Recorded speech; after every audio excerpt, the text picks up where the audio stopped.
దేశంలోని అత్యంత గౌరవప్రదమైన ఉద్యోగాల్లో ఒకటి కలెక్టర్. ఈ హోదాకు రావాలంటే ఎంతో కృషి పట్టుదల ఉంటేనే సాధ్యం.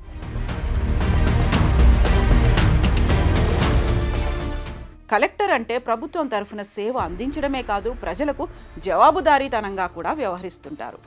చిన్నప్పుడు చాలా మంది మీరేమవుతారు అంటే ఫస్ట్ చాయిస్ కలెక్టర్ అనే చెబుతారు. ఆ తర్వాత teacher, doctor, engineer, pilot options వెతుక్కుంటారు. కలెక్టర్ ఏం చేస్తాడో, ఎలాంటి అధికారాలు ఉంటాయో తెలియని వయస్సులోనే ఆ అధికారిపై ఎనలేని గౌరవం ఉండిపోతుంది. కలెక్టర్ అంటే కేవలం ప్రభుత్వ ఉద్యోగి మాత్రమే కాదు, ప్రజలకు జవాబుదారీగా కూడా వ్యవహరిస్తుంటారు.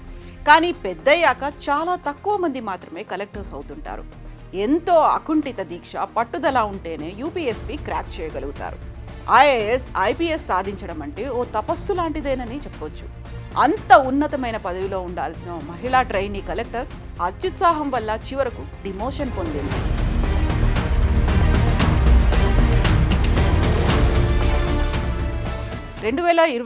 యూపీఎస్సీ ఫలితాల్లో 841 ఆల్ ఇండియా ర్యాంక్ సాధించింది పూజా ఖేద్కర్. ఆమె ప్రస్తుతం ట్రైనీ కలెక్టర్గా వ్యవహరిస్తోంది. అయితే ఆమె చేసిన ఓ తప్పు విమర్శల పాలు కావడంతో రాష్ట్ర ప్రభుత్వమే చర్యలు తీసుకోవాల్సి వచ్చింది. ప్రస్తుతం ఆమె మహారాష్ట్రలోని పూణేలో ట్రైనీ ఐఏఎస్గా విధులు నిర్వర్తిస్తోంది.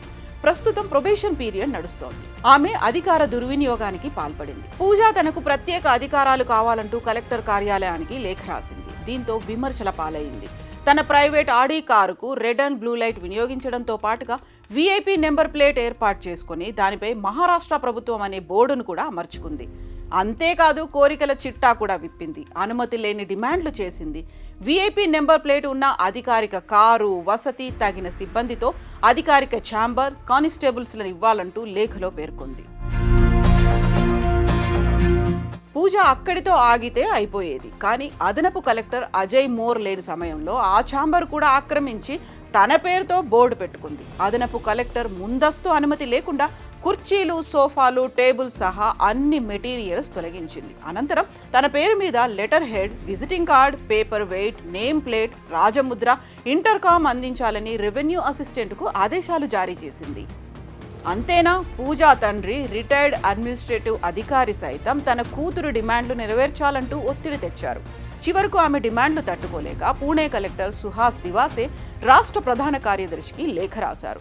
ఆమె చర్యలతో విస్తుపోయిన మహారాష్ట్ర ప్రభుత్వం ఆమెను పూణే నుండి వాషింకు బదిలీ చేసింది. అంతేకాదు తన ప్రొబేషనరీ పీరియడ్ ముగిసే వరకు వాషింలో సూపర్ న్యూమరరీ అసిస్టెంట్ కలెక్టర్గా పనిచేయాలని ఆదేశాలు జారీ చేసింది.